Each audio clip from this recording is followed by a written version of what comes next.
to order at 7 p.m. Roll call. Chairman Holster. Here. Vice Chair Anafrio. Here. Secretary Sienna. Here. Janet Balsamo. Here. Carolyn Candelora. Vincent Mace. Here.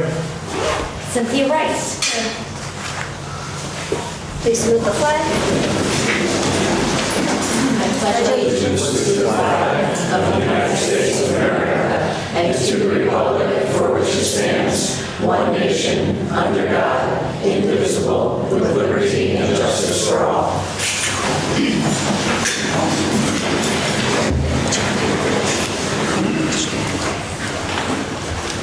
Visitors?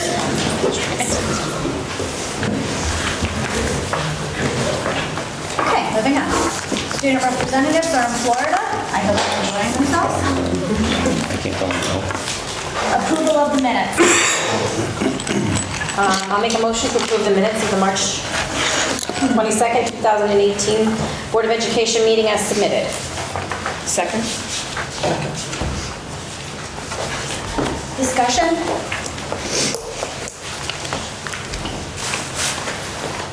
Roll call? Roll call? Chairman Holster? Yes. Vice Chair Anafrio? Yes. Secretary Sienna? Yes. Janet Balsamo? Yes. Vincent Mace? Yes. Cynthia Rice? Yes. Personnel? Resignations, none at this time? Probably should add, Yeah. do the amendments Yeah. now at the beginning of the meeting. So I'd like to make a motion to amend the agenda of the April 12, 2018 Board of Education meeting to add discussion and action to agenda item A, resignation under 7 personnel. You want me to do it all together, Don, or separate? Well, and then you don't have to do the actual motion at this point in time, but then the amendment, the last one also, the amendment. And to add agenda item K, superintendent evaluation tool under section 8, superintendent's report for discussion. Second. Discussion?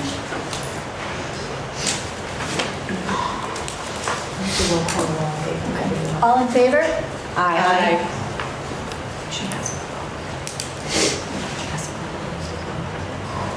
All opposed?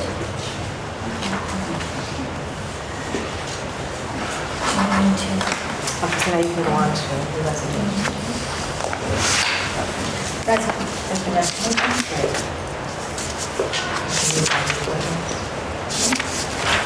The superintendent announces 2 additions to the secretarial staff bargaining unit. Veronica Perez has been hired to fill the 10-month secretary position at Jerome Harrison Elementary School, and Carol Longo has been hired to fill the payroll specialist position at central office.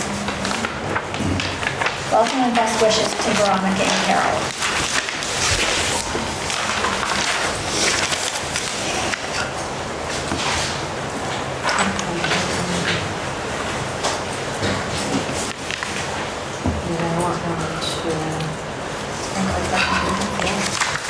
On to spring coach recommendations, Branford Intermediate School and North Branford High School.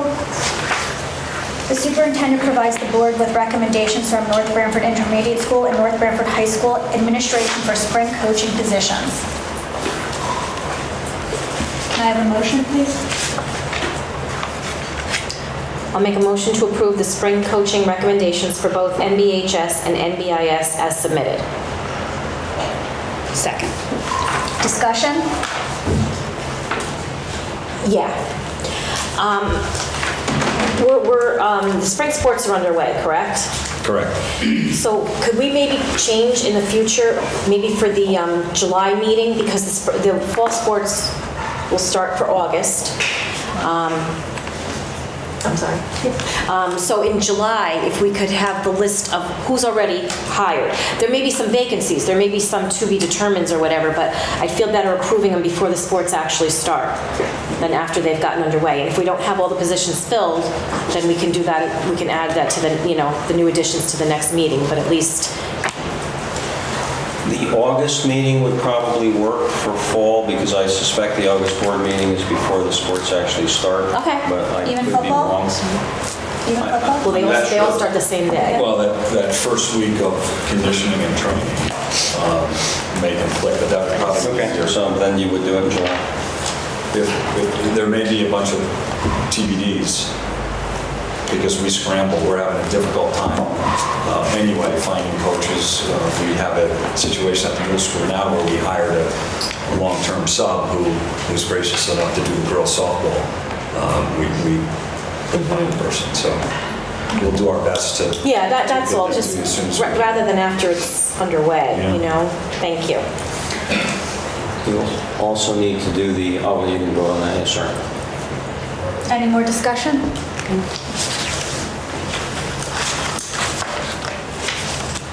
Whatever you want, you could do all in favor or roll call, whatever All you in favor? choose. Aye. Any opposed? Resignation. Yeah.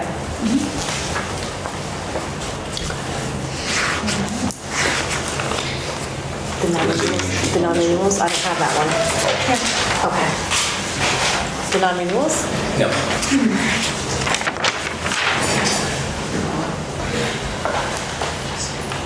Okay, then I'd like to make a motion to approve the resignation of Ms. Dana Zambolatini, mathematics, and Zamboletti. The glasses still aren't even helping. Mathematics teacher at North Branford Intermediate School, effective at the end of the 2017-2018 school year. Can I have a second? Second. Discussion? All in favor? Aye. Opposed? Actually, if you're not going to do executive session, you could do Yep. non-renewal. And I'd like to make a motion to approve the non-renewal of the one-year contract employment of Chelsea Colonnese, school psychologist at Jerome Harrison Elementary School for the 2018-2019 school year, and to direct the superintendent of schools to advise such person in writing of this action. Second. Second. Discussion? All in favor? Aye. Opposed? Okay, then I'd like to make a motion to approve the non-renewal of the one-year contract of employment of Brett Gagliardi, physical education teacher at North Branford Intermediate School for the 2018-2019 school year, and to direct the superintendent of schools to advise such person in writing of this action. Second. Discussion? Just for the record, for clarity, they were hired as 1 year and they know it. This does not reflect anybody's performance. I just want to make that clear. Any further discussion? All in favor? Aye. Opposed?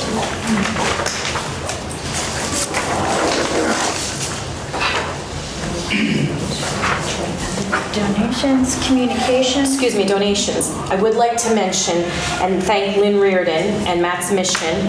I meant to pull this up. Matt's Mission is paying for some lacrosse. Hang on. We're under donations. It does not need an approval. It's under the amount that needs an approval. But they are paying for, here it is. A donation, they're paying for $462 for, I think it's girls lacrosse jerseys. I'd like to thank them again for their very generous donation. Thank you. Just so I know, what is the amount that has to be approved over? Is it 1,000? 1,000. Thanks.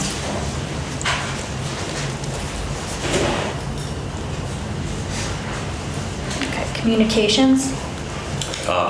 We're on the superintendent's report, so I'm going to take the wheel from here. Our two student reps are not here this evening. They are on the band trip to Florida. It was nice to receive emails and correspondence from our directors who arrived safely early this morning. I also received a note from a parent who really appreciated Mr. Steffler being there at 1:45 this morning to greet the students, let them into the building before they departed for the airport. So thank you to the board for supporting. If you weren't here as a board member, the board supported their abilities to go to Disney and perform and compete, and they will return Sunday afternoon. I've been on this trip numerous times. It's a phenomenal experience for our young musicians. So kudos and thanks to the board for supporting them. And Mr. Steffler for getting up so early. Thank you, Mr. Steffler, for getting out of bed at 1:45 to get there. Okay. Nudge him if he falls asleep, all right? Okay, there are no field trips that will need approval. On the docket this evening, we have a presentation from a town council member, Marie Diamond.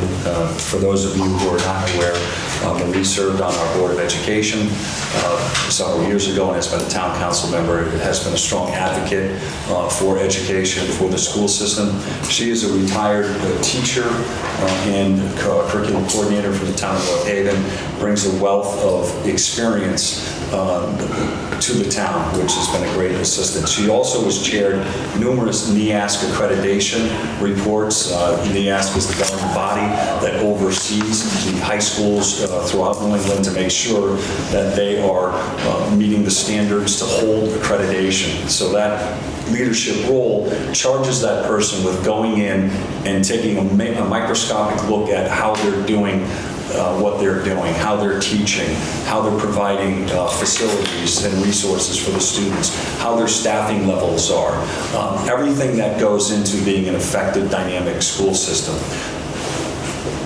Marie Diamond donated her time to come in and do a version of what it would look like through the lens if we were looking at our high school. As you know, over the past several years, we have talked about the high school that is over 60 years old, just does not function, does not meet the needs of our teachers or meet the needs of our students. And for many years, we've been talking about the opportunity and ability to put a plan in place. Marie is here this evening to go through a slideshow, a brief PowerPoint, answer any questions through the lens of a NEASC accreditation supervisor.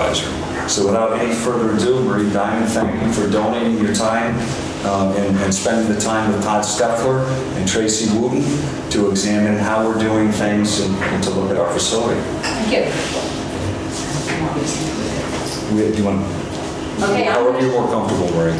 Pardon?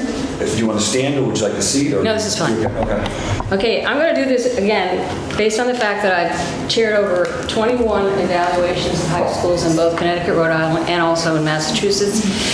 So I'm looking at it through that lens, and part of it I'm going to pretend that you guys are watching me as we're doing this evaluation of the high school. When you look at a high school, it's very important to look at how the facility is supporting the curriculum and teaching and learning. And that's what we're going to do, is how does the facility support teaching and learning? The first thing I do when I go out to evaluate a high school is, what's the mission of the high school? So just for everybody's reminder, what's the mission of North Branford High School? The mission of North Branford High School is to foster a strong learning community focused on excellence in academic rigor, school climate, and civic and social responsibility. Then I take a look at the program of studies, and I'm very impressed with the program of studies at North Branford High School. North Branford High School offers 12 academic areas. It offers a number of advanced placement courses.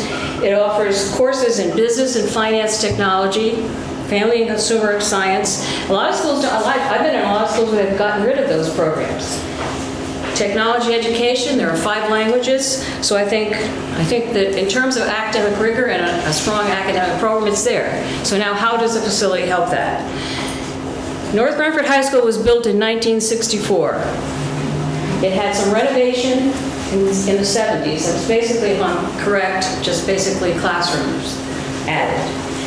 In 2002, there was an architectural study, but I guess at that point, when they did an architectural study of the entire district, the decision was made at that time to work on NBIS. So the high school kind of got left behind a little.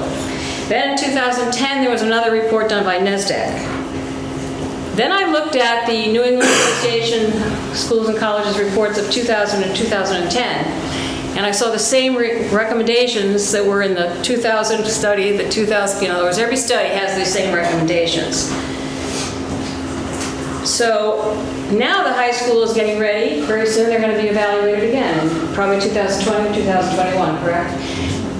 I'm sure hopefully some of those conditions won't continue to exist. So let's look at what some of those conditions are. But I want to reiterate, I think it's a wonderful program, but it's a tired facility. That's the way I'm going to describe it. So, okay, let's start with the main entrance.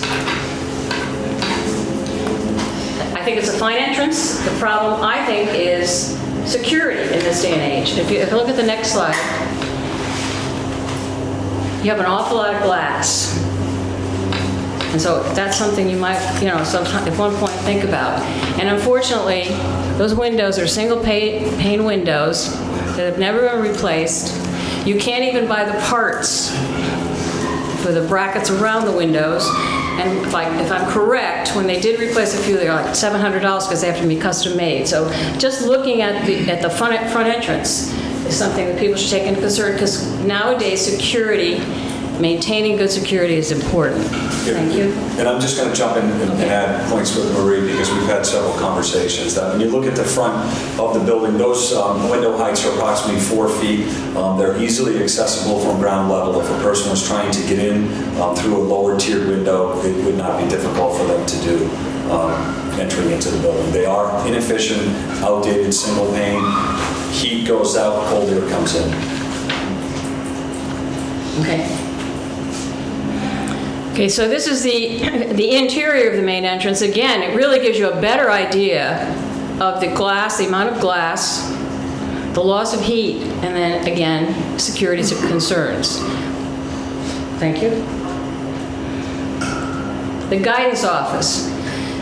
Guidance office has very limited privacy. I was kind of surprised when I went through there for someone to have meetings and stuff. There really isn't a lot of space. Plus, all the student records have to be maintained in the guidance office. All of your 504 records.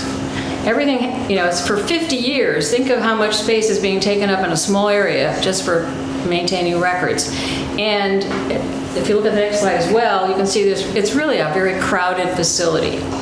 Lots of days now, when you go into high schools, there's a more open facility, there's an opportunity, there's a place for privacy to have meetings. There's usually an area that can be kind of a resource center for kids.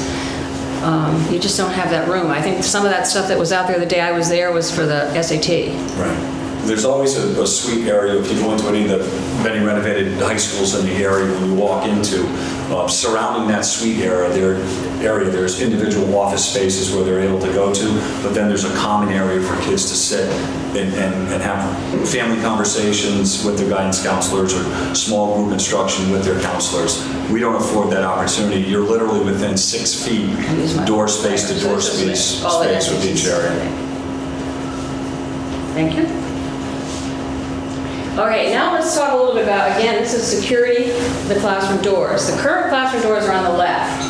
If you notice the size of the glass of the window of the door, now I know teachers are supposed to keep their doors locked, but it's hard for some of you to see the handle on this door. It's a very accessible handle. What we should be looking at is this kind of a door. This comes just from another school system. A small window, and a different kind of a knob, and if somebody does break the window, it's kind of hard for somebody to open that door on the other side. So just the fact, again, because we're so involved now in thinking about security, that's something else that I would hope the board would look at when you determine what you want to do about the facility. Thank you. Okay, these are a boys' bathroom that's converted to the life skills bathroom. Again, it's been converted. It's available, but look at the floor. You can't. It's hard for you to see everything. It's tired. It's worn. Things need to be replaced. Tiles need to be replaced. The walls need to be painted. There's just a lot of stuff the way I look at it, needs to be cleaned up and fixed.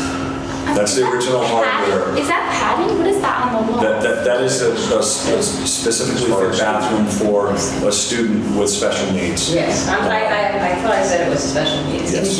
You did.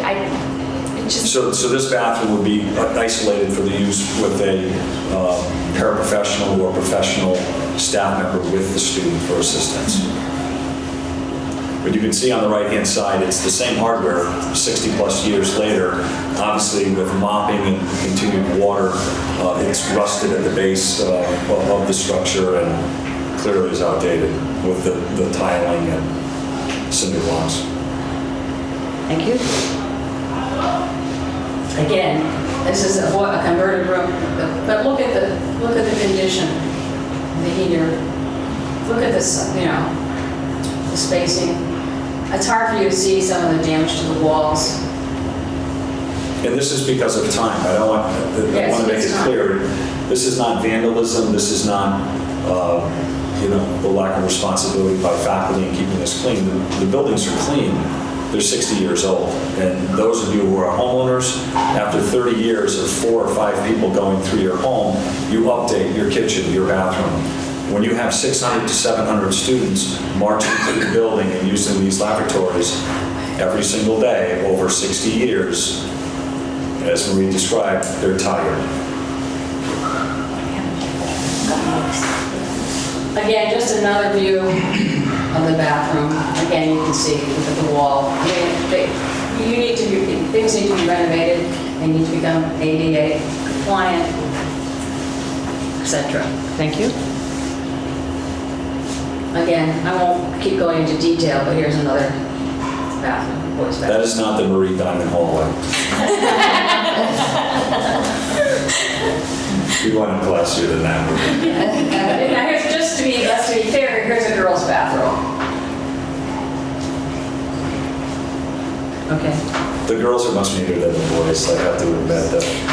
It's the same. They don't look quite as bad as the boys. Yeah, they're just, the girls. Okay. Okay, let's talk a little bit about the hallway. I heard some students say that they sometimes have to walk through the hallway with a blanket around them. If there's no heat in the hallway, and again, the windows are single pane, old windows, you're losing a lot of heat. And if I'm correct about the way the heat is, the vents are up, I think we have another picture of that, but the vents are up on top, so the heat's going up, and it's not helping anybody walking through the hallways. Right, the teachers are told, and they teach with their doors shut for safety reasons. Well, unfortunately, there's one there opening. Right, but if they're in there during instruction, they have magnetic locks on the door, they are closed, so they trap and retain the heat in the classroom. The problem is that the classroom can get to be 75, 80 degrees when you walk into the hallway because the doors are closed, the air is not circulating. You have single pane windows that are 6 to 7 feet in height. It's a sin. The heat just clears through into the courtyard. Okay. Again, this is what I was talking about, the heating unit and the ceiling of the hallway. The elevator that's located at the end of the dining hallway, it's not anywhere near the nurse's office or the main office. And I might be wrong, but it doesn't look like is it large enough to get a wheelchair in there? You can make it with an inch of play. I had to start another photo to get both photos in the same slide. Oh, okay. You have an inch on each side. You can't have your hands on the wheels. You have to have them on the back portion of the wheelchair. But the thing that I think most troubling is this, the heating system here. Thank you. We're going to look at locker rooms. This is the football, basketball, and baseball locker room. Again, limited heat. You have old windows, old lockers, bathrooms. You see that in some cases the windows have just been boarded up. You have other teams that come in and have to use some of these locker rooms, and I'm sure that they're surprised by the condition of them. You can't totally appreciate, but it gives you an idea. And these were built and donated by parents several years ago that, did Okay, when I went in the library again, see what they've done because of the problems with the windows, they've taped, that's tape to keep the heat in. Because if I'm not mistaken, I think it did, am I correct? I'm sorry? It was about $700 to get some of the brackets that we You wanted. can't retrofit these windows. They're obviously 60 years old. They're outdated. You cannot.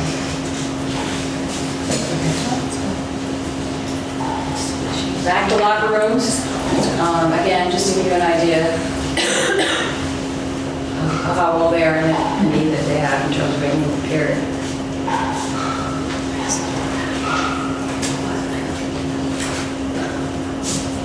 Again, I would point out, it's just that it's old and tired and worn, and other teams have to use it.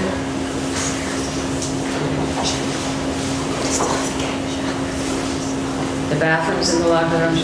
I think I spent a lot of time in the bathroom.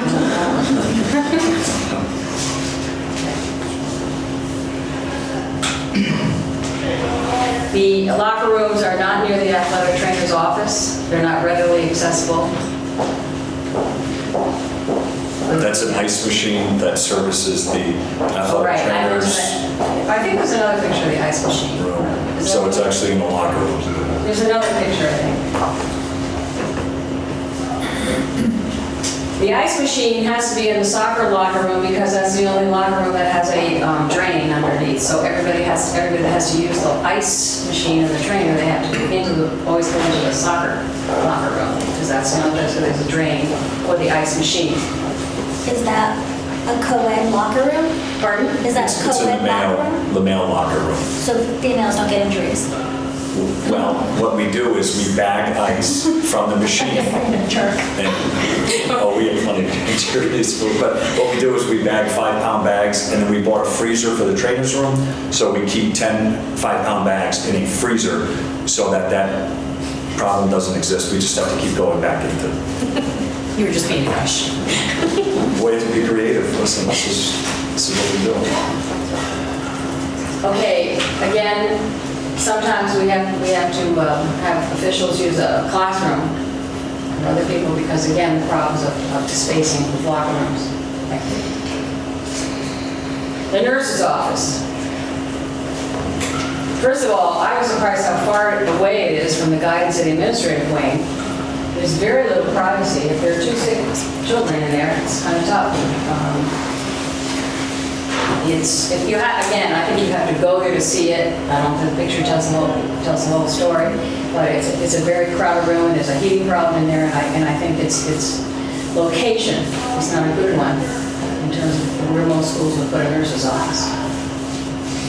Our speech pathologist actually has an office in the rear. If you go back to that slide. No, I think it comes up You in have the it? next one. Okay, that back left-hand door where it says exit 5 is where our speech pathologist works with students in the back of the nurse's office. That's not ideal. Storage, now that's funny with those, I might get this wrong now. You have 3 doors there. The one on the right is a non-functioning door. The middle door is the bathroom door. Always pick the middle door. And the left The middle is the has records in it. immunization records, and the left is the I bathroom. mean, it's just, unfortunately, because of the way the building is and how old it is and the need for records, space is being utilized in crazy ways in some spots.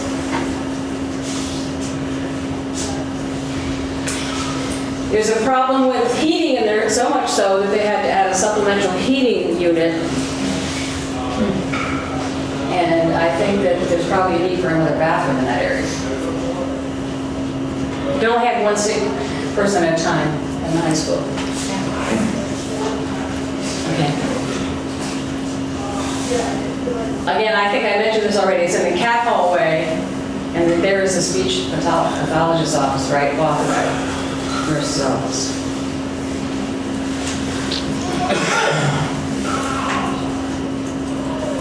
Science labs, my understanding, they've all been renovated, but the first one that was renovated is now 20 years old. So I think there's a lot of need there to have an upgrade of the science labs. They're not in bad shape, but they're certainly not up to the standards of other schools that have been able to put a lot of modern equipment and materials in for students. Okay.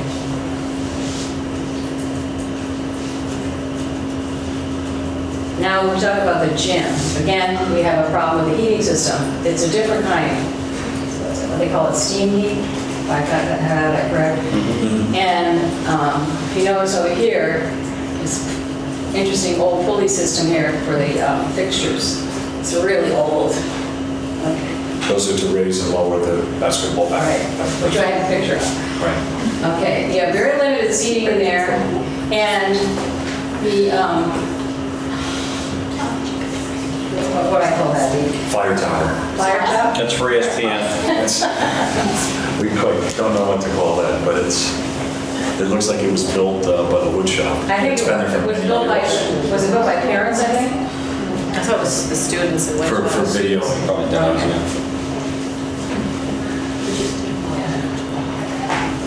Now, here's the difference between a modern backboard, look at where the basket is in the glass, and what we have here, and the old equipment or pieces that you need to use to be able to lift through them. It's really old stuff. We have an outdated scoreboard and very limited bleacher seating. We had a game this year with the scoreboard malfunction, and we had to stop a game for about 20 minutes to a half hour until we were able to get a different box. We discovered that it was the box to run the outdated scoreboard, but the other team refused to play without the scoreboard, and it was quite embarrassing to have the band continue to play and the cheerleaders cheer just to entertain the crowd from getting under it. And it was a game that we were winning, so we desperately wanted to continue the game to get the win. Okay, the entrance for the CAF, it used to be the serving area, now it's a drop-off area for used and dirty trays. Okay. 2 separate areas that are somewhat, it's kind of a disjointed plan in the cafeteria. And again, I think that's another area that needs to be renovated. Kitchen serving areas and work areas are limited.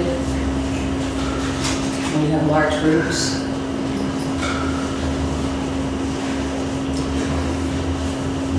I just love the door to this walk-in freezer here.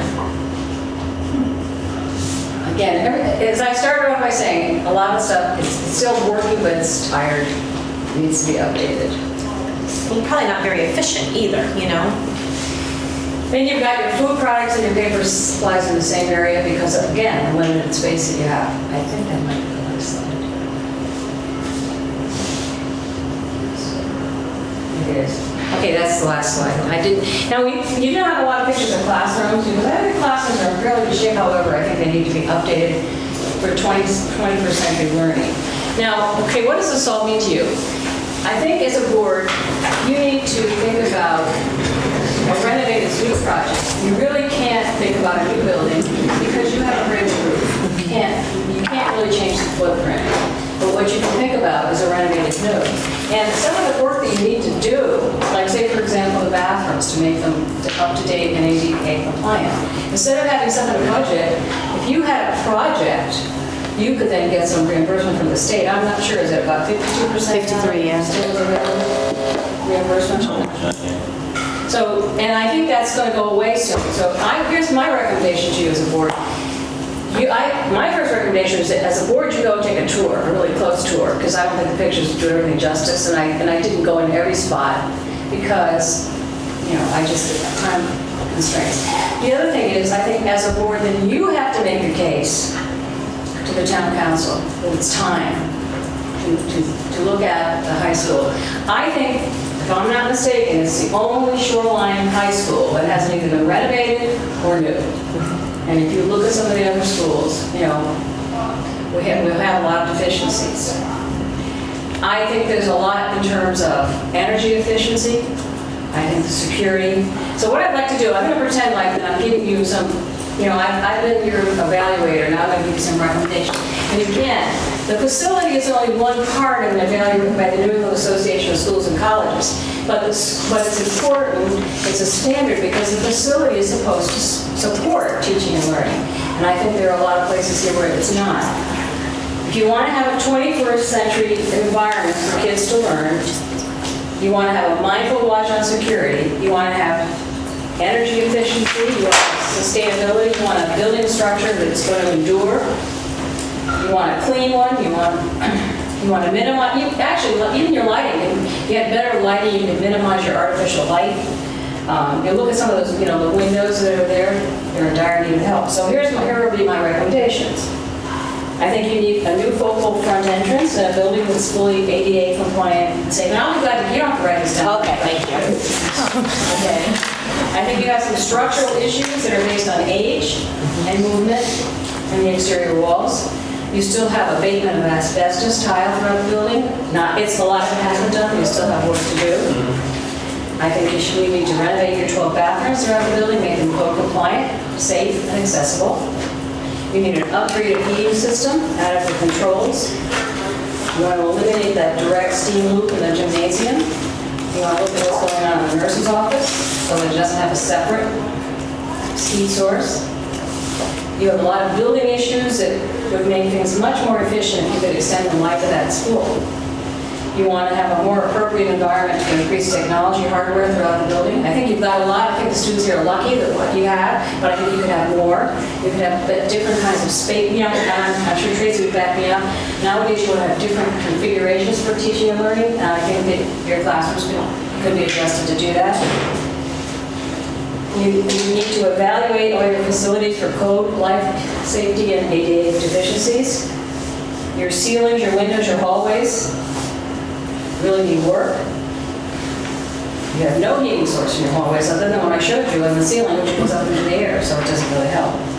Your entrances, your exits, your hallways are all vulnerable at this point with all the glass you have.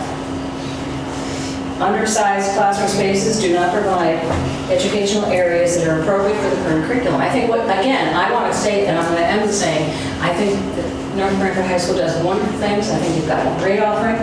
You have, I think when I looked at even what the AP scores of the kids, I think there's a lot of great things going on, but I think that you could have even better things happening if you could have the facility support student learning. It's time, but it has to be the Board of Education making the case, not anyone else but the board. So I'm willing to help you. I'd be happy to help you. I'll be happy to share. You need to do it. Thank you. Marie, thank you very much. I asked Marie to do this because Marie has evaluated many schools. She is on the town council, but I didn't ask her to do it as a town council member. She chairs the Long Range Planning Committee meeting, and we've been having discussions about this at the meeting for the last couple of years. So I just want to, she wasn't here on behalf of the town council for sure. She was here volunteering her time to do this with us. And Marie, thank you so much. I appreciate it. I did reach out. I went to, I've been to a lot of the schools. My kids played a lot of sports, so going to different schools, I saw a lot. Recently, watching my nephew, I was at East Hampton schools, who recently renovated as new. I walked in there and I mean, their school was pretty tired and they renovated as new. A couple of years ago they finished. It is phenomenal. I called and the woman there, I spoke with the woman and she was so helpful. They have a little less student ratio. They have less students, not by much, but a little bit less. And theirs was about $53 million to renovate as new. I mean, it's just a ballpark. We really truly have no idea what it would cost. But the last time I checked, which was fairly recent, we are at 53% reimbursement from the state. And like Marie said, that could be going away soon.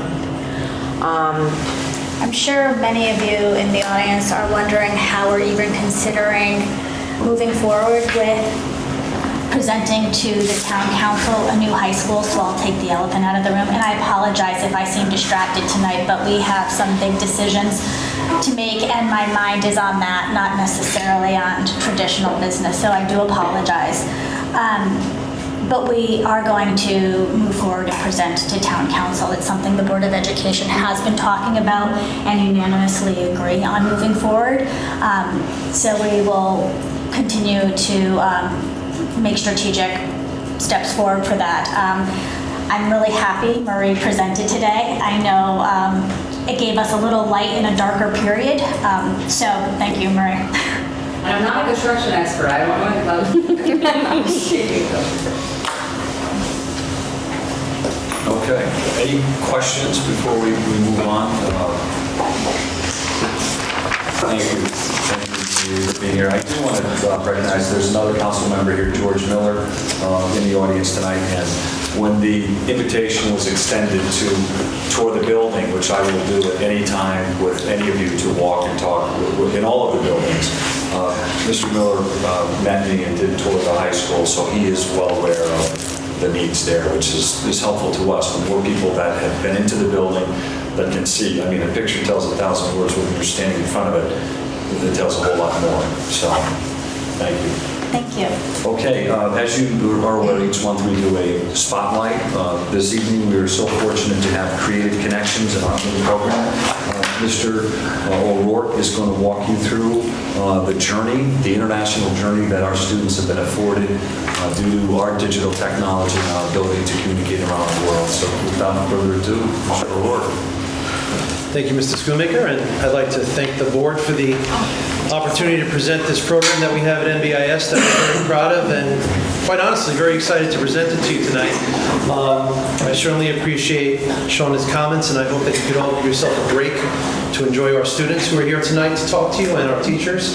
And this program in particular is a program that was very near and dear to Alan Davis, which is why we thought we would choose this to be our focus for this year's Spotlight. So we have a video to show. It's a preview, so I don't want to talk too much about the program itself, but Ms. Diamond talked about 21st century skills.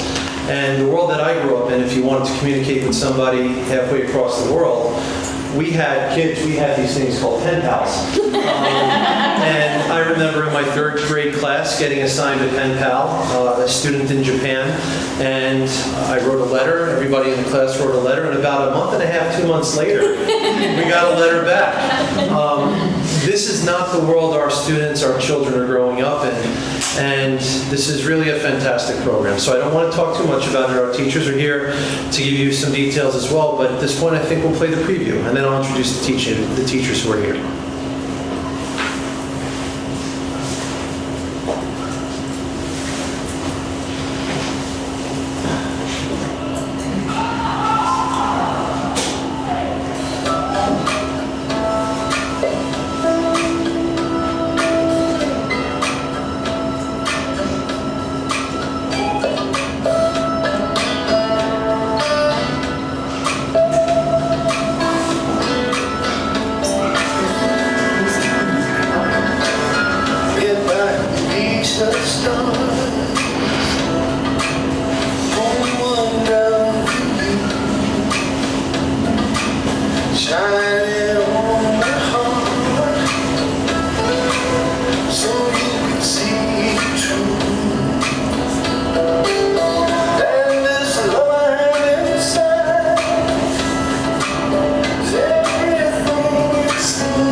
Okay, so that's the preview. So now we'll unpack what you just watched. And to help do that, I've called, first of all of our students are here. Why don't you come up as well? And you guys can stand in the front, right in front of the board, right over here.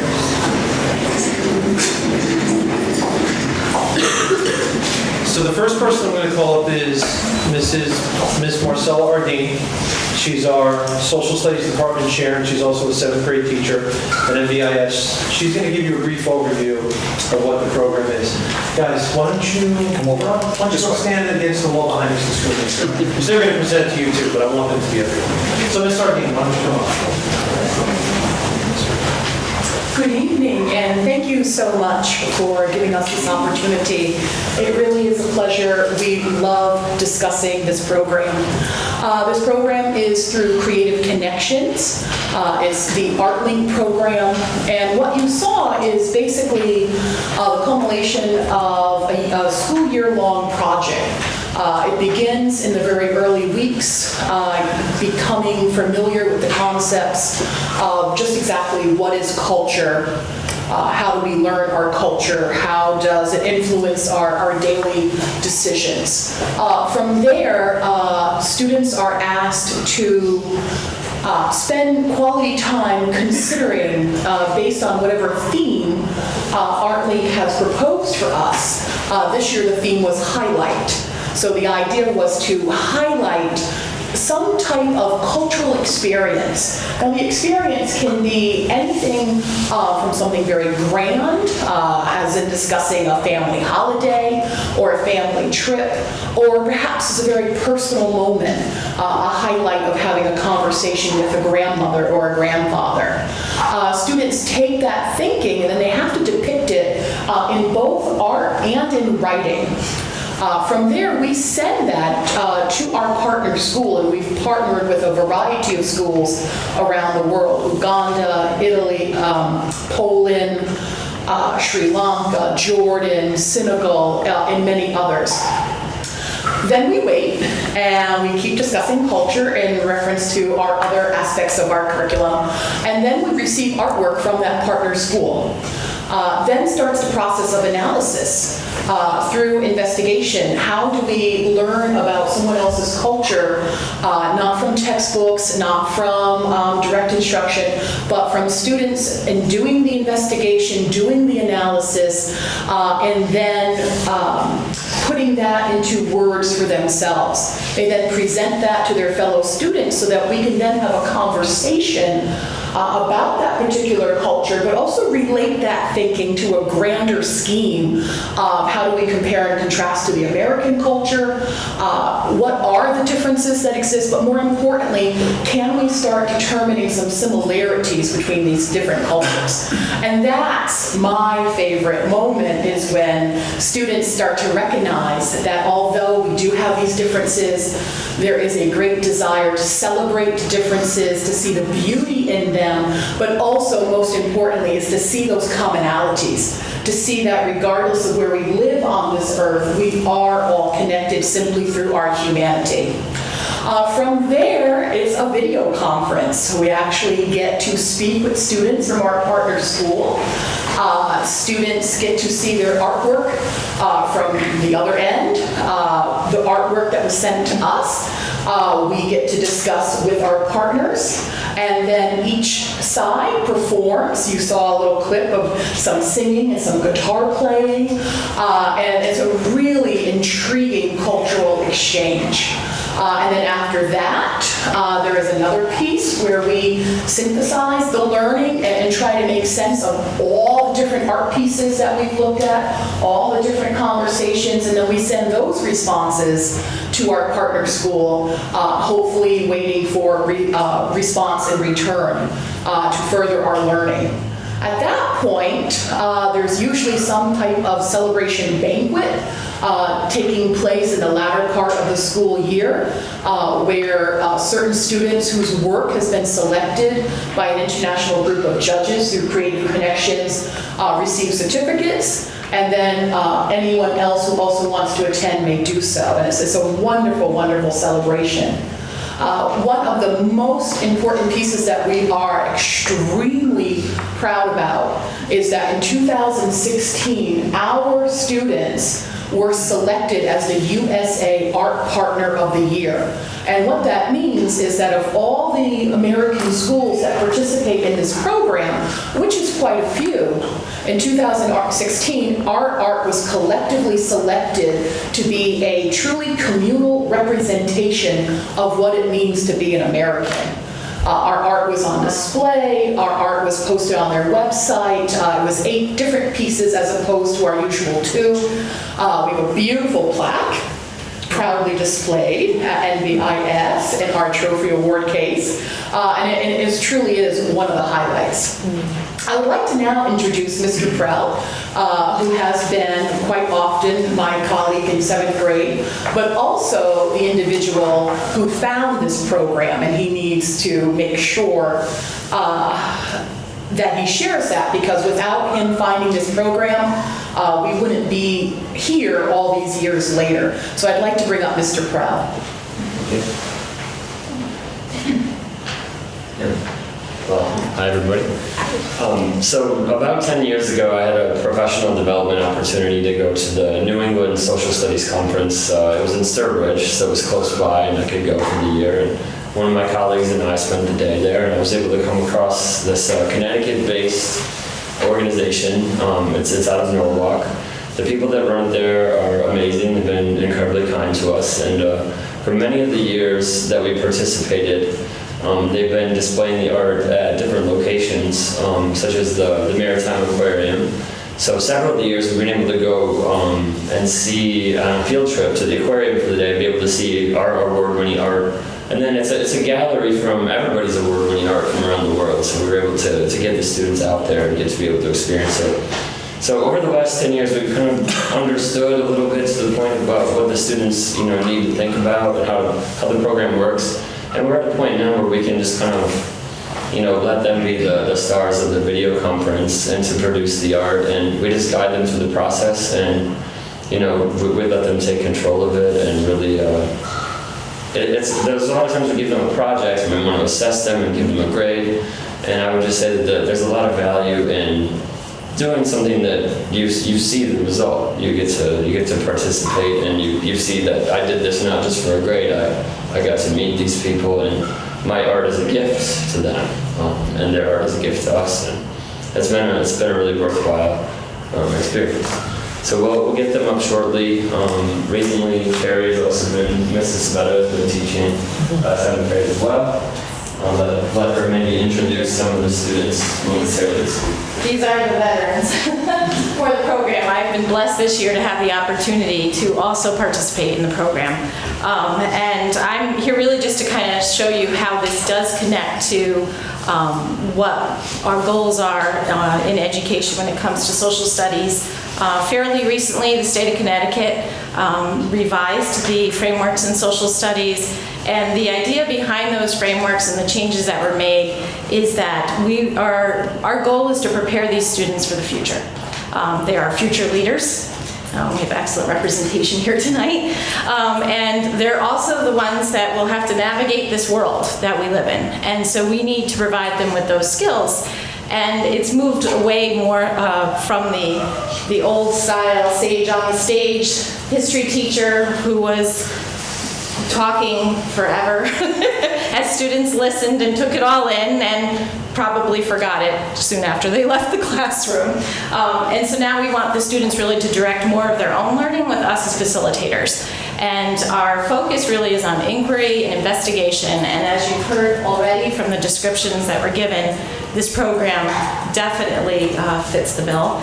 And our students tonight are going to share quite a bit of what they've gotten out of the program, but they're the ones who are doing the questioning and the analysis and drawing the conclusions, and they have quite a bit to share with us. So I'll turn the floor over to you.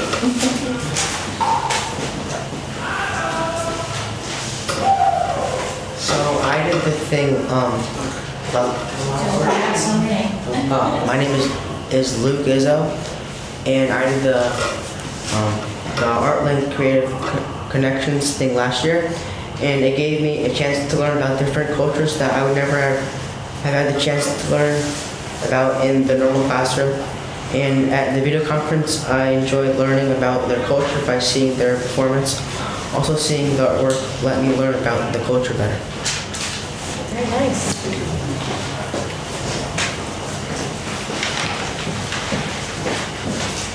My name is Mia and I'm in 7th grade. And this program has inspired my interest in foreign cultures and countries and has changed my ideas of India. This experience that we were able to have was nothing comparable to a textbook, and I will never forget this once-in-a-lifetime opportunity. We were able to talk to children halfway around the world, and we were able to have an insider's view on their everyday lives, including religion, traditions, and clothing. I was one of the few that was lucky enough to be able to personally speak to one of the students, and I learned exactly what it's like for children our age to be living in India in the 21st century. We learned about their interests and talked about movies, sports, and art. Also, the whole process and creating and receiving art was all in all very rewarding and honoring. From our first rough drafts to the final copy, this was an assignment that I was eager to get to every day after school and was excited to show off to my friends and my parents. It was exciting to see the children in India holding your artwork in front of the camera and to stand up when they asked who the artist was. To feel the humbling but satisfying feeling that the art piece that you worked so hard on was now in the hands of children in India who were interested in the event that you had illustrated. Finally, I wanted to thank our teachers who guided us and supported us in every step of the way and made this experience possible. Ms. Ardeen, Mr. Brown, Ms. Beck. Very nice.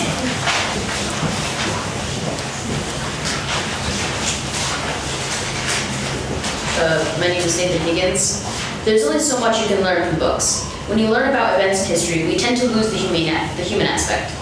We learn the events, but we lose sight of the significance the event holds in the eyes of those affected by it. When we spoke with India, we got to see how important certain events and ideas are to them.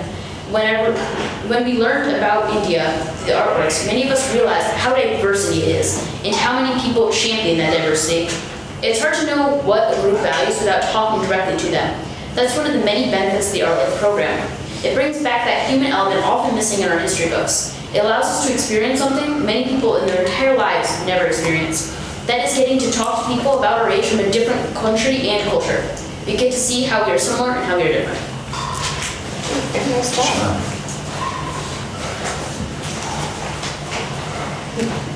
Hi, my name is Alex. I participated with the Art League program this year. So the Art League program taught me a lot about social connections and about the culture of India itself. When my classmates and I spoke to the students living in India, we were able to express our differences and similarities through artwork. The video conference was very personal too, because it seemed as if we were only a couple feet away when we were actually across the world from each other. Another aspect that was so interesting about this experience was that we were able to share our ideas with someone who we may never actually meet face to face. As I mentioned before, this connection was created through art, and right here, I have one piece of artwork that was drawn in India and that my classmates and I were able to evaluate. We were confused on what some of these symbols represented, but when we asked the children who drew this, they told us the true meaning of them. If we looked up the meaning of the symbols online or in a book, we would never receive what the artist was actually thinking at the time when they drew it. Nice, thank you. Hi, my name is Taylor. I'm in 8th grade. I did the Art League program last year. And the experience itself, the exchange of the art, it was just so incredibly amazing to think that what I had drawn was going to the opposite side of the world and that people were going to be evaluating it and thinking about it and learning about my culture. And that just the fact that I was able to hold a piece of paper in my hand and see what people on the other side of the world, like what their experiences were in their everyday life, just people my age. It was just an amazing experience, and I would love to do it again. I would love for the program to continue. As a 7th grader, it was great. It was an amazing opportunity. Hello, my name is Paige, and I participated in the Art League program last year. And I enjoyed the Art League program because it was a different method of understanding life in other parts of the world. It was a way to talk to other students from around the world rather than just hear about them. They were able to tell us about their lifestyle and everyday routine, which I found interesting and different from ordinary classwork. I feel the information we received from students was accurate since they were telling us about their culture themselves.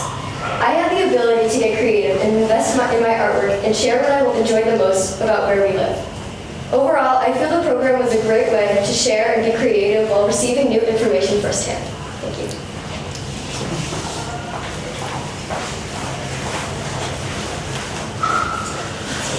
Hello, my name is Robert Mullins. I'm an 8th grader at North Branford Intermediate School.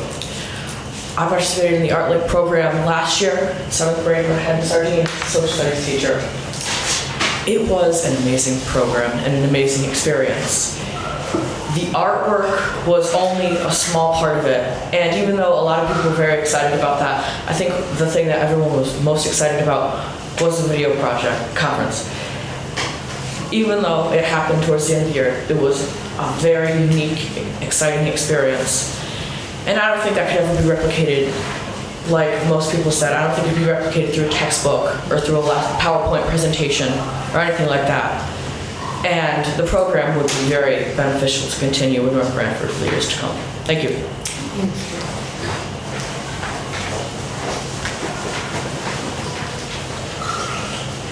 My name is Eric, and I participated in the program this year. And one thing that I thought that was really interesting about this program was the first-hand experience that we were able to experience with these students, because like many others said, we couldn't experience what we learned in a textbook. We got to meet with them face to face and really understand what they went through and their advantages to life, their disadvantages, what they enjoyed, what they didn't enjoy.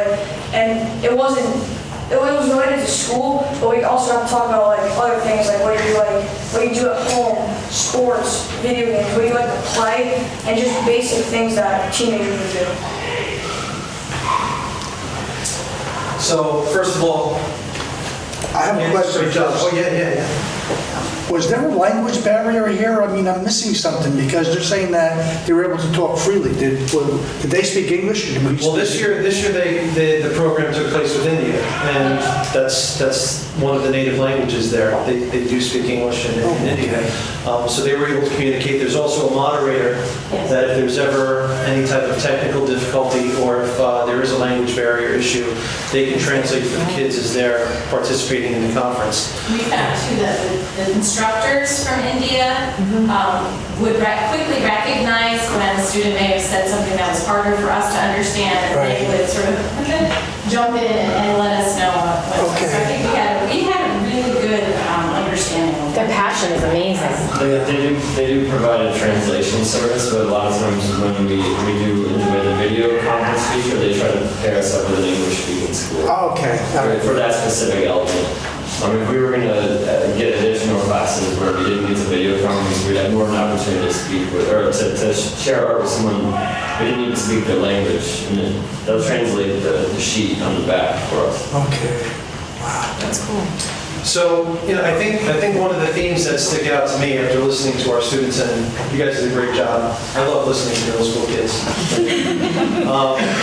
And you guys really, Eric, who's your favorite teacher? Oh, come on. I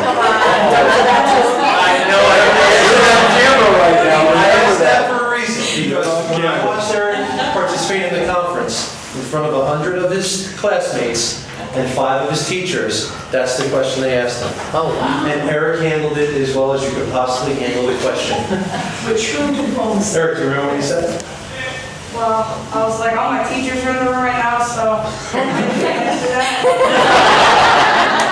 Good answer. And they circled back to the question later on, but Eric did a great job. And all his teachers left the conference feeling as if they were still his favorite. But one of the themes that I think you heard is that this is an experience that goes beyond anything you can learn in a textbook. So I'd like to commend our teachers for providing opportunities like this and for meshing their curriculum with the 21st century, because that's what this experience is all about. And I also want to note the fact that we have 7th graders who are here right now who just went through the conference. We also have a bunch of 8th graders, and the fact that over a year later after the conference portion, they still feel so enthusiastic, and it really just goes to show you that it made a very big impact on them. Yeah. So, thank you guys. Thank you, guys. Mr. O'Rourke, did any of the students request uniforms similar to what they saw? Were they saying, that would be so neat? You know what? You didn't get that? Conversation's gonna- I haven't heard that. Great job.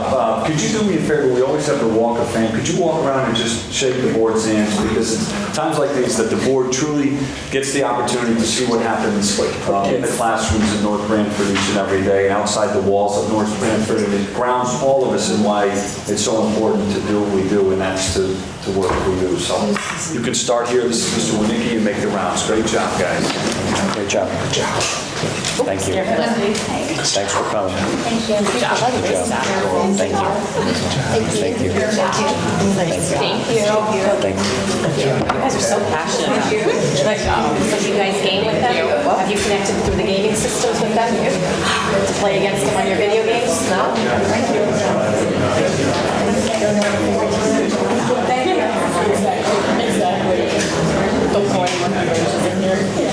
So, Mr. O'Rourke, so just before, could you just get your staff, I just want to recognize you. Thank you to our three staff members who are here this evening for giving of your time to be here with us this evening and for taking the initiative to bring this program to our students. We're very fortunate, so Thank you very much. Really appreciate it.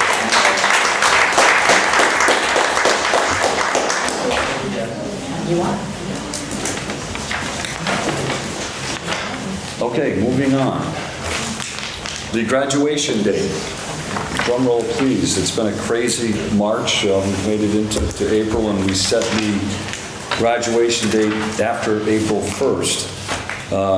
We've experienced 7 cancellation days, and this moves graduation to Friday, June 15th. So we've been holding our breath with several near misses and storms in the month of March. And You think it's safe? I know that, I'm sure with some of my decisions, it's been, and you know, we work as closely as we can with surrounding towns and with forecasting and paid weather services, and Don usually gets my call at 4:30, and you know, and that's after a half hour of having conversations with surrounding towns, and we do the best that we can with the information that we have, keeping safety always first and foremost. So that being said, we had a very active spring this year, and it pushed a date that would have been within that first week of June now into mid-June.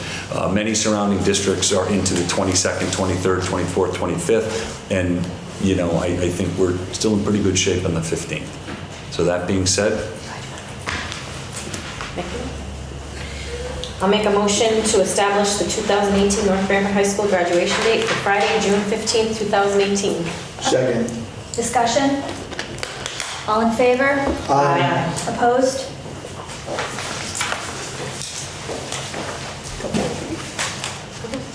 oh, okay, thank you. Thank the senior class, thanks you for keeping it on that Friday night, and the parents who have made travel plans. So, Mr. Winnicki, the retirement plan. Well, we discussed this briefly in the Budget and Operations Committee. We only had 4 responses to the early retirement plan, and the minimum was 6. So it would seem that it would not make sense for the board to offer the plan.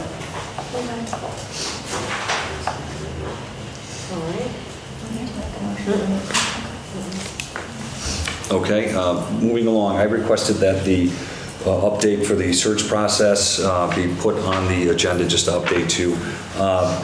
Due to the uncertainty of the 2018 budget, I'm recommending to the board that we suspend the search process until further notice.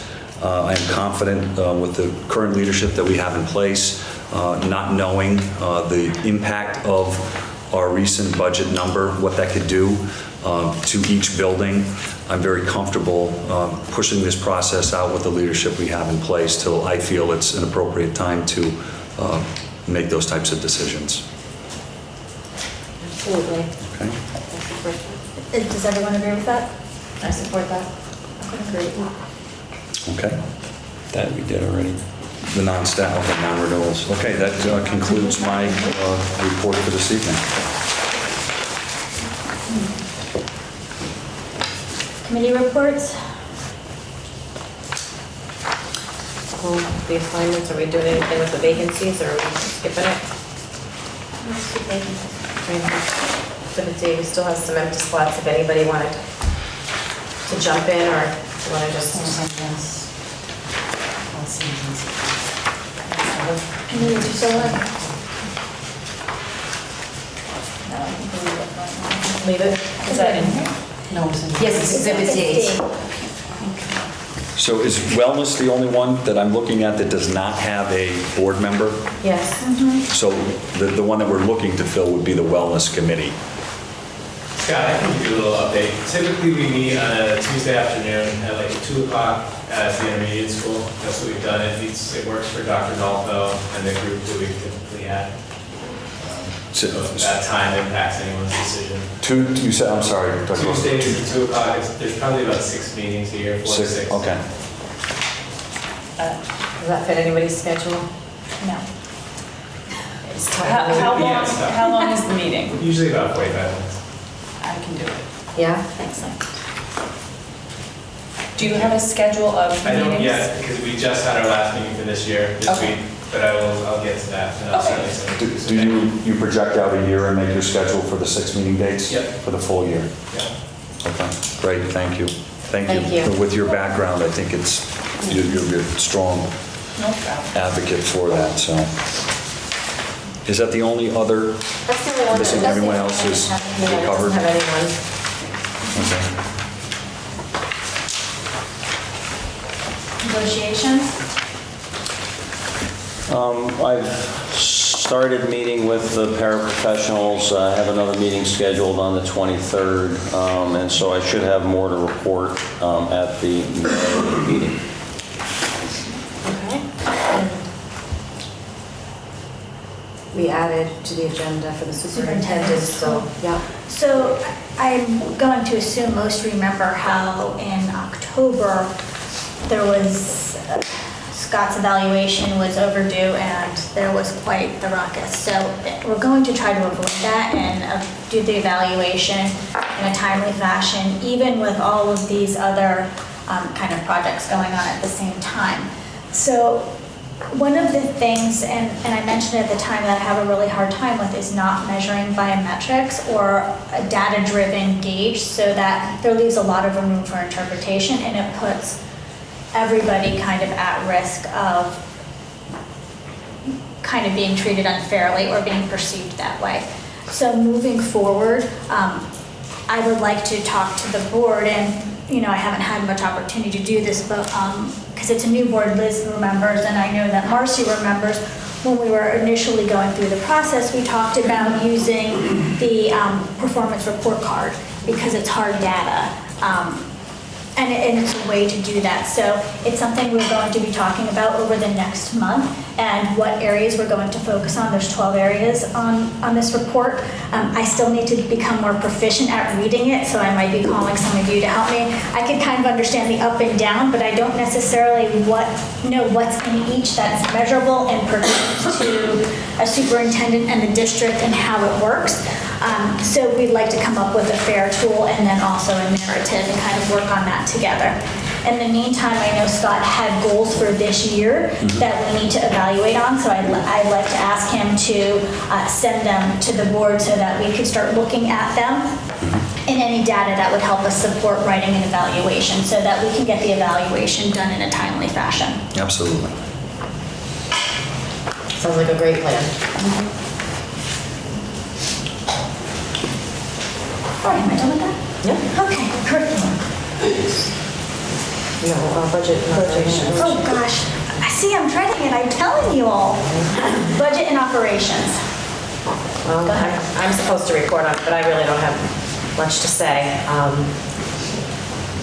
what I have to say probably would be very nice, so I'll let you take it, Don. Well, I mean, we talked about the status of this year's budget, which is fine. We talked about the work that's ahead of us in terms of the 18-19 budget and bringing it in at the same level as the 17-18 budget. We talked briefly about capital, most of which was eliminated from the request, with the exception of a couple things that are not going to be funded through taxes, so they may or may not survive. We talked about the voluntary early retirement plan, and again, there were only 4 respondents to that. And we talked a little bit about there's been some talk on the town side about an energy audit, and so we have provided some data to the town for 2017, and we provided it to the town planner, so they apparently are spearheading that initiative. And then the last thing we talked about, which really sort of goes back to the second thing, is the process moving forward in terms of how we specifically approach the budget reduction that's required from the 18-19 request. So we're all disappointed, obviously, that we have a 0 increase. And I know there's a lot of questions about it. The bottom line is there are going to be cuts. What those look like, none of us have any idea right now. It's something that we have to plan for mindfully and responsibly. Scott, you know what I'd like you to talk about is the May 8th referendum, to get the correct information out there and what it's like. I've started talking to people so they understand what it means in a town that we rarely get 15% voter participation. It's really important to talk about that if this is an important issue in your household. Sure. On May 8th is the referendum date from 12 to 8 o'clock at the normal polling places here and Jerome Harrison School. Per the town charter, if fewer than 15% come out of registered voters to cast their votes, the number stays as is. The voters have the choice to accept, say that it's too high or that it's too low. At that point, based upon the number of voters that come out, it will be determined the next set of steps for the council, okay? If the opportunity does come that it's revisited, the town council then has the opportunity to go back and revisit and render a decision that they feel represents the feeling of the town voters. From that point, after that date, we are then charged with developing and building building a budget through the hard work of the administrative team to give what we feel is the best model that represents every student in the district with the challenges of limited resources. One of the things we talked about in the Budget and Operations Committee, well, Scott, you weren't actually in the room at that point, is that the Board of Education would like to meet earlier before May 8th so we can talk about administrative and support staff and kind of our recommendations on that, because each school, we understands their own school, but may not see the bigger picture. So the board would like to be involved in kind of that bigger picture of support staff and administrative teams and see how that can impact the budget in any way. So we'd like to have a kind of a hands-on, and then you go to the administrators and get their recommendations as well, and hopefully between all of us we could come up with something that's palatable. I would recommend in that meeting, that joint meeting, that the administrative team be there. That's an important piece. Yeah, absolutely. The dynamics of every building is different between our K2, 3, 5, 6, 8, 9, 12. And it's important that all board members clearly understand in the educational world and staffing needs and things that unless you've been involved in or worked in or been around this, there's many nuances that you may not be aware of, and it's important that you hear directly from our administrative team as to impact. Many times we get into, well, on the appearance it seems like, well, we can reduce here, but then what's the collateral effect? And I certainly would Absolutely. expect for... I mean, the goal is to understand the big picture, that we understand the big picture. We don't want to target any one school or one division. We want to make it so that the students don't feel the impact. And I think it's important that when you talk about the global perspective of the impact of a 0 increase with, as you all know, that we have just closed down on many of the bargaining units. So the expectation is that we're moving 300 employees forward when we don't have the funding to move 1 employee forward. So the charge of this board under the guidance of this administrative team in my office, it is going to be quite challenging. And I think it's going to be conversations that many people are going to be or have to prepare to hear when you talk about some of the impacts of a cut of this magnitude. Absolutely, it's going to be difficult, for sure. So you had talked about the 30th, is that what you want to? Yeah. The 30th is a date that the PTO has requested of me at 6:30 to meet the various PTO meetings. I have not posted that out anywhere yet. I can adjust that meeting date if that is a date that you are all able to meet. I can then go back to the PTO presidents and change that date. Or I can meet with them at a different time. I guess so what I'm saying is, I don't know if you'd like to be at that PTO meeting, or if you would like me to adjust it so that I can meet with that group and then meet with our board group. Why is everyone looking at me? It's a group decision. Well, your schedules, I need to know your availability. So do you want to book this budget meeting at, what time works for the board? We were going to do 6. Okay. We have a feeling it's not going to be an hour meeting. Okay, so if I meet with my PTO people, I'll look at other dates, because we were looking at 6:30, and that's obviously, it's not going to work. So I'll find something for that group. Thank you, I appreciate it. Yeah, absolutely. Okay, so you want us to post that as a budget Yeah. workshop? Please. Now we can move on to curriculum. We did not have a meeting today. I actually had a personal day and was on a college visit with my own child. So, where'd you go? We were in Massachusetts, New Hampshire, that area. Nice. So, we made it back.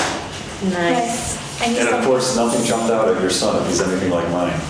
No, he's, having helped thousands of kids go through the process, it's very different when you go through it with your own. And I had him apply to whatever schools he thought he wanted to, so he has, fortunately, he has many choices that he's able to make. So, May 1st is coming quickly. Yes. Makes it more difficult. Good luck. Thank you. Pension, no meeting, policy. We have a lot to do with policy. Right, I'd like to submit the following policies for first read. Policy P 1005, non-discrimination students, a lot of it's statutory, putting in about veterans, non-discrimination against veterans. Policy P 2010, employment checks, which again, a lot of it is statutory. Policy P 2210, non-discrimination employees, again adding veterans language. Policy P 4010, fundraising. There was a section there about crowdfunding, like the GoFund, and so we have to decide whether we want to put that in or not. And one of the discussions I had with Don, I haven't gotten into that, with GoFund, I thought that a percentage is taken for them to run it. So Yes. you don't get the right funds. Yes. I don't, we sanction that or what. So those are the first read. The second reads, we had policy P 1120 on student discipline, suspension and expulsion. That means to make a motion to approve policy P 1120 on student discipline, suspension, expulsion. Due process as submitted. I can second. I'll second. I was just told I couldn't make a motion at one point, so that's why I'm so quiet. Yeah, no, I'll second it. I didn't know somebody else was on, who else is on policy? Usually they like to second it. Well, I'm on policy. That's too cute. That second ending, I didn't finish reading. Discussion?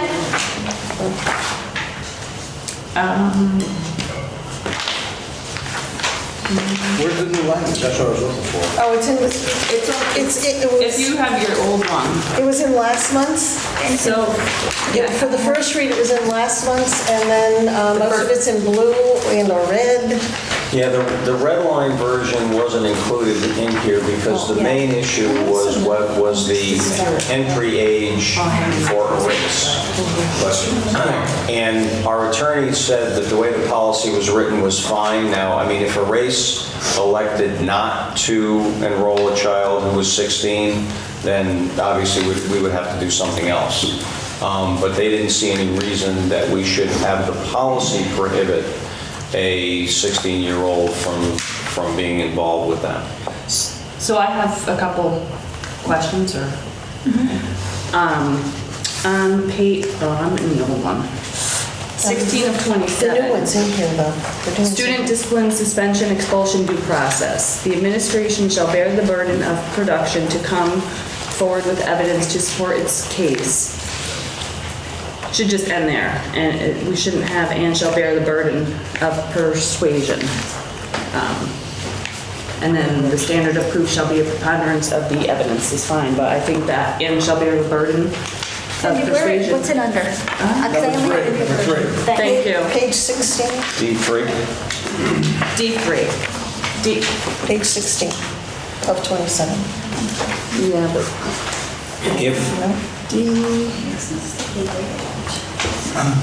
So 16 to 27.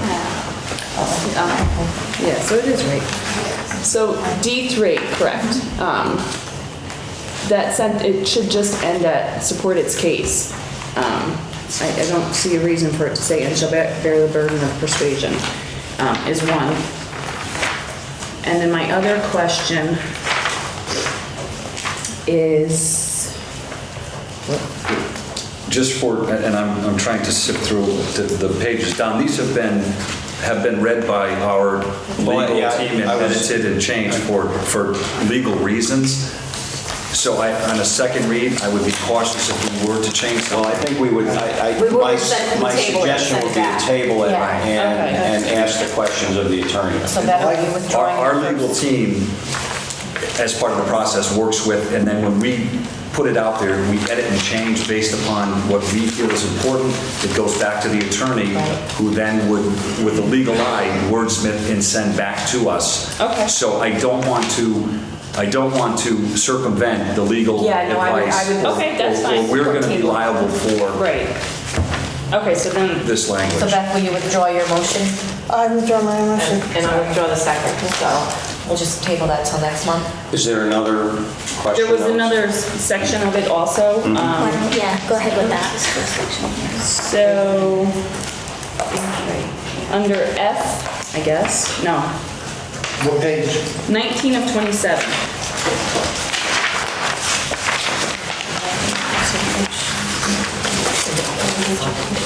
C1? Thank you. C1.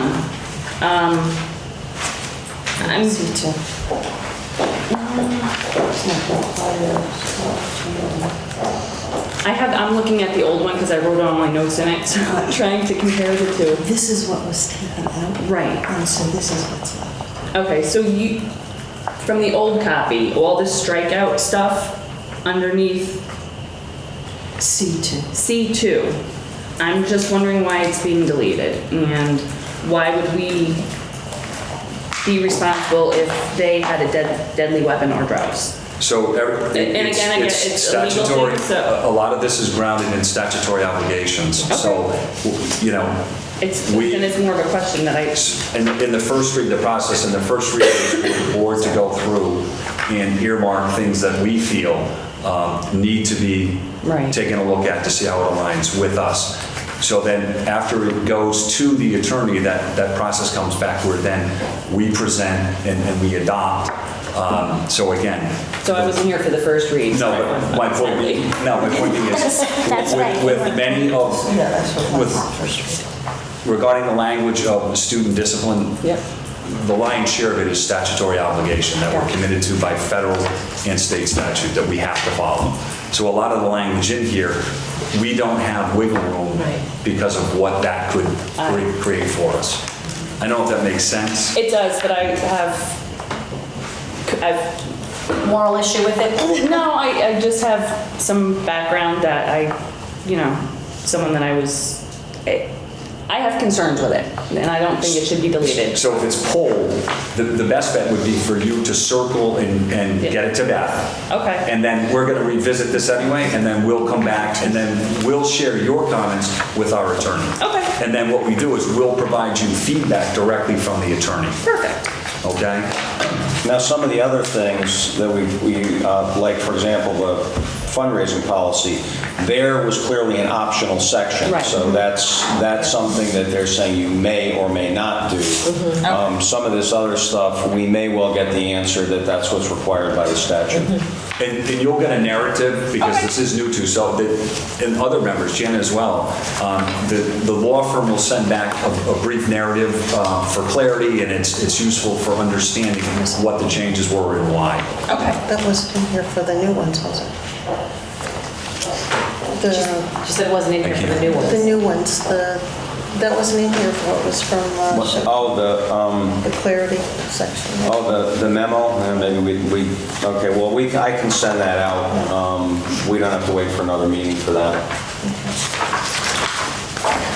And maybe there's some like confusion, because you're going back to last month's where it has the strikeouts or the corrections or that maybe, and it's not in this new one.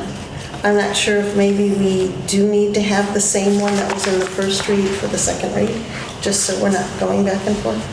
That's, I mean, we can certainly do that. So, I don't know, sometimes I find the strikeout confusing, but, if that's what you want to put in it, we certainly can do that. I know at home I was doing Flip-flop.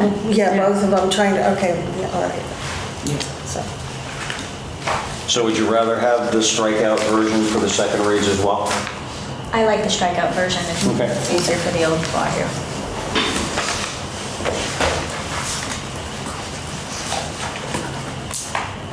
Okay, so that one's tabled. So the next policy was P1215, high school graduation requirements. There was actually, it wasn't in this one, it was in last month, where Tracy put down the old state requirements, the new ones, and what we do in North Branford, which was, to me, it was a nice spreadsheet. That helped. I can't take all the credit. Okay, well, I had that. But thank you.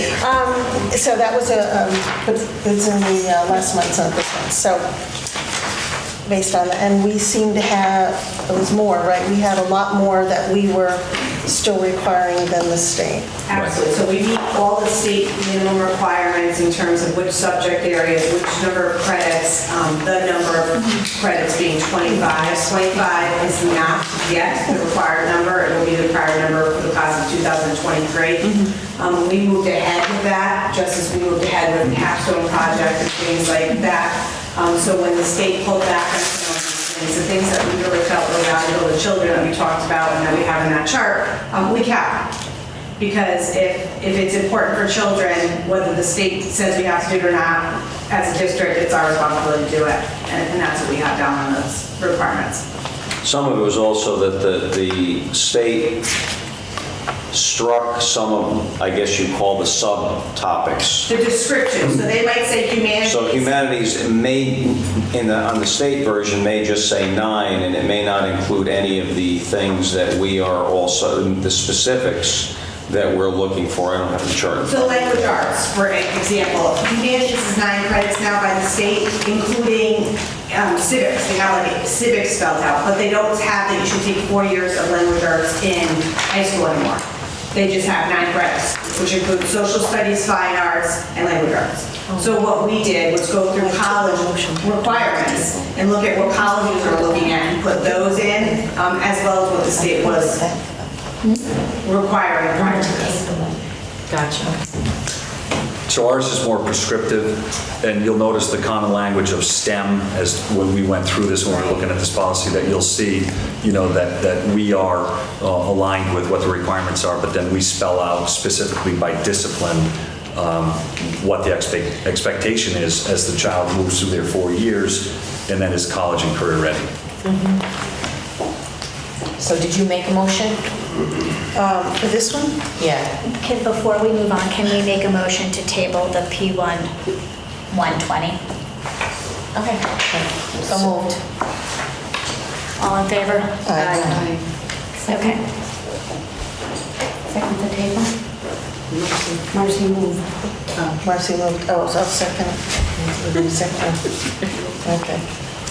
All right, so, I don't know if I said a motion, but. Do it, just make a motion. Make a motion to approve policy P1215, high school graduation requirements as submitted. Second. Discussion? We have a roll call. Sure. Did you want discussion, or were you just moving your hand? I was flipping the paper. There, okay. No, I pointed to her because she didn't know who seconded it, so I pointed to Cindy. Oh, okay. I thought she was like moving her, okay. No, Yeah. Mary was trying to say I was like, seconded it. We're gonna get this right. Chairman Papaholzer? Yes. Vice Chair Onofrio? Yes. Secretary Sienna? Yes. Janet Balsamo? Yes. Vincent Mace? Yes. Cynthia Rice? Yes.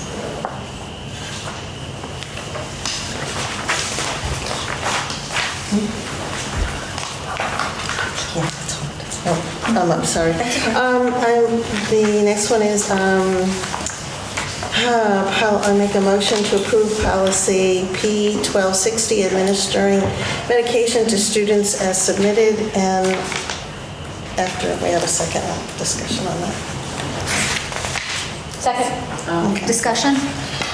Yes, when I was in the committee with Don, I had some reservations about this one because the language wants to put in about Naloxone? Narcan. Narcan, all right. And I had some reservations about that because they want to put in the language, I guess Guilford does it. And they want the school nurse trained. And having been in the system, and there were a lot of times that you are not privy to medications that kids are on because of HIPAA, even though you're the classroom teacher.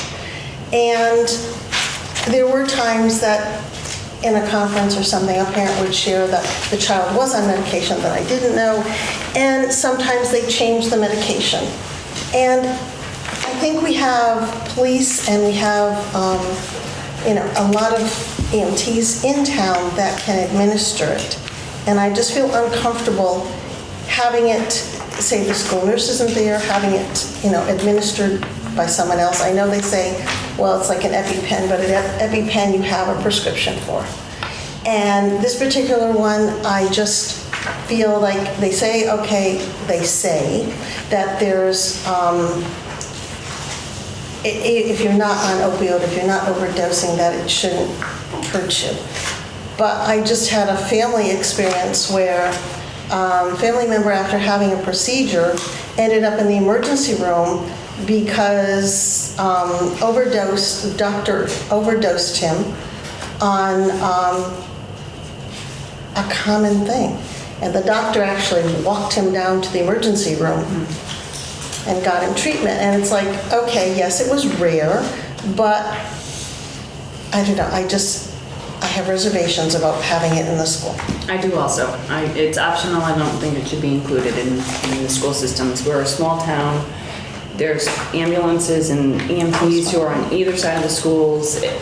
They're trained. They have it on them. I think that's where it needs to be kept for right now. Until it's mandated by the state, I don't think we touch that with a 10-foot pole. I'm a Narcan supporter, but. I am too. No. What's the difference, I mean, if you do call an ambulance, I mean, you're talking about what, maybe 15 minutes for an ambulance to go to the school? Is that too late then? It's less than 15, and dependent upon proximity and the number of calls coming in, it's usually 5 to 7 minutes you can expect somebody there. I think the important part is that you're only administering this person who has deceased from an opiate overdose. So the timepiece is critical for that person. That this is the decision of the board. We did have the conversation with Dr. Dolfo about an adverse effect to someone who is given Narcan if they are on a non-opiate, and that he stated no, that you're not at risk. It only counters the effects of the opiate. I mean, in as much of a supporter as I am of Narcan, because I work in behavioral health and I've worked in addiction services for most of my career, the likelihood of a child ODing at school is probably not very high. However, This is why they pay you the big bucks to make these decisions. just so you know. Having 3 police officers in my immediate family and a registered nurse, and hearing stories, I'm in favor of it. Is there any extra cost of like storing it? Is there extra security? I mean, I know we store. It's no things, different no different than any other medication drug. than- It's not like No, everybody but opening it. it's cost that we have to, the school has to buy the Narcan. It doesn't come as a prescription for each individual person. No, so- you would have And- whatever dosage you would keep on hand, and then it would be refilled upon use or not, based on its expiration date. I mean, how much you're talking? Like, it can't be, I mean, is it? I don't know. I could find out from Dr. Nolfo if this is one that you want to table, and then we can come back and visit, or if you're not interested, then... I don't think we should table it. You're talking about a kid's life. You know, I don't care if it costs $1,000, whatever it is. You know, you can't just stand by idly and just let it just go away and wait. How do you know the ambulance isn't on another call or something else is going? How about if it's during a snowstorm and the buses didn't come to pick the kids up yet? You got to do something then and there. You can't wait. So I'm in favor of having this here available and the use of it. Doesn't matter what the cost is. Okay, well, there's a motion and a second, so. should we take a roll call vote? Yes. Chairman Papa Holzer? Yes. Vice Chairman Alfrio? Yes. Secretary Sienna? No. Janet Balsamo? Yes. Vincent Mace? Yes. Cynthia Rice? No.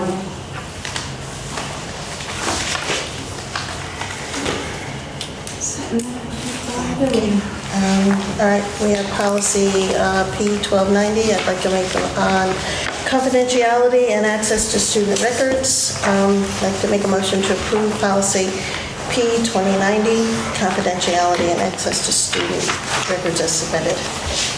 Second. Discussion. I second.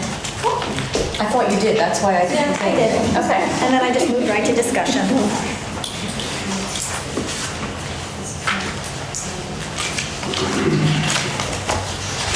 Any discussion, or Vincent, Cindy, are you going to go next? Okay. Okay, would you just, for discussion? No. Okay. Roll call? Chairman Papa Holzer? Yes. Vice Chairman Alfrio? Yes. Secretary Sienna? Yes. Janet Balsamo? Yes. Vincent Mace? Yes. Cynthia Rice? Yes.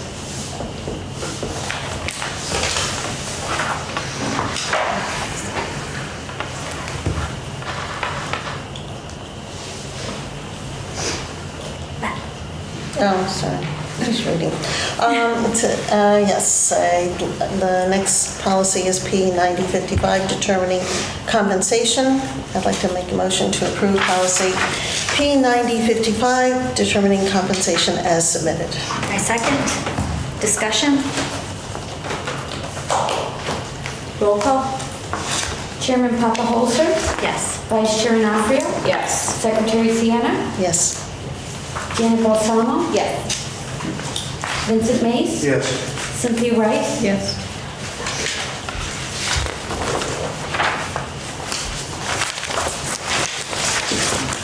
ACES? So the board meeting for ACES was today. Talked about quite a few things.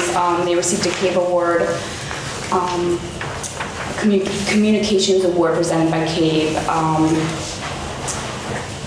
The Wintergreen School did a presentation on coding. They had a group of kids come in. They used their Osmos, and they showed this little program they did with coding, and it was really cool. So they were really cute and excited about it, and it was really neat. I'd love to get one. They did an update on Leader Hill. Basically, they are tracking on time. They showed us some pictures of what they've been doing. They're still working underground a lot, moving some pipes and things in the grounds, but they are progressing. Dow Realty was selected to identify and sell properties. The goal is not to have all the properties on sale at once. They want to kind of stagger it so nothing's sitting open, hopefully.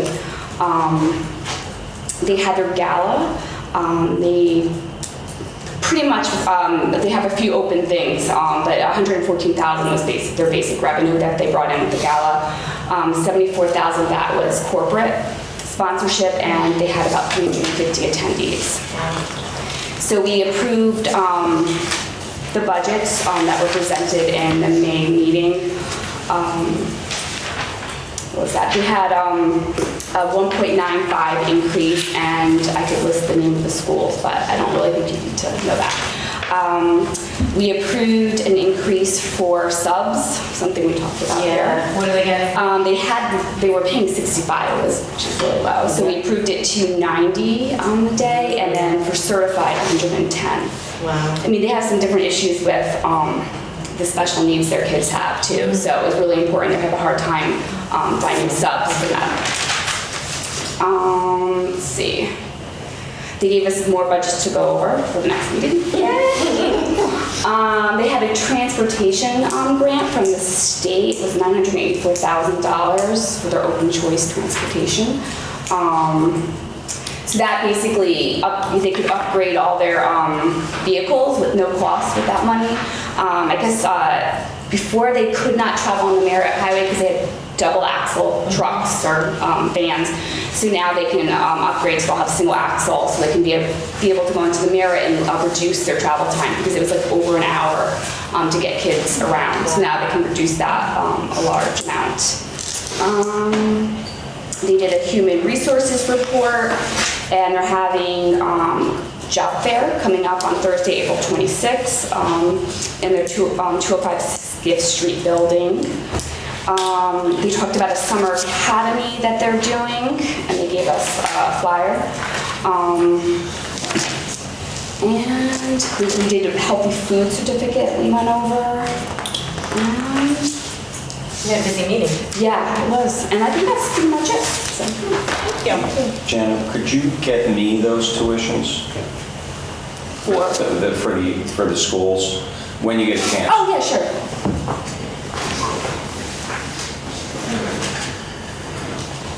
There was no building committee meeting or communications meeting.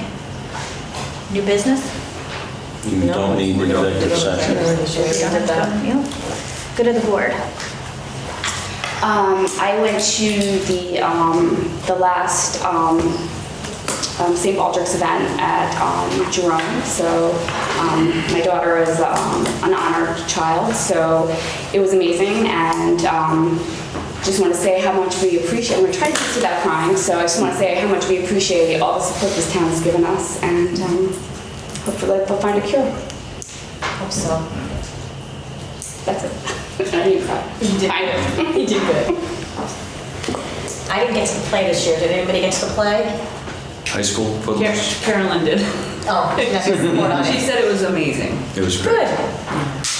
Middle school and high school That's right. performances were both, I don't know if any here went to the middle school play, but both of them were outstanding. What was that, the Music Man or something? Music Man, and then Footloose for the high school. Yeah. They had over 60 kids, and the nice part, I was there on the last night where Cindy Gensano comes out and she honors the seniors and other students that are backstage, that are in smaller roles, and then the leads, and you don't know the difference with who was behind the stage or in front of the stage with how she embraces and thanks those kids. So to have 60 plus students in a performance of a high school with 600 students is pretty powerful. The pit did amazing. We had our music director from choral and band performing in the pit.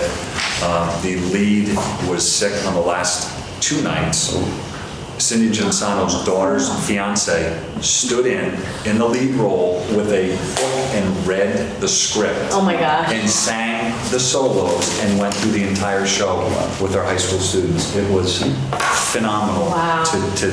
And then how he was embraced by the students in the show after. So it was just a proud moment. That's nice. Kudos to the theater and art department. Visitors and press? I didn't know if he was coming up to talk about it. Once is enough, he's going out the door. Good night. I don't know what. Yeah. I know. I was like, oh, I'd love to hear what it had to say. That's cute. regular Board of Education meeting is scheduled for Thursday, May 17th, 2018. Motion to adjourn. Second. All in favor? Mayor, do you need motions that we added in there?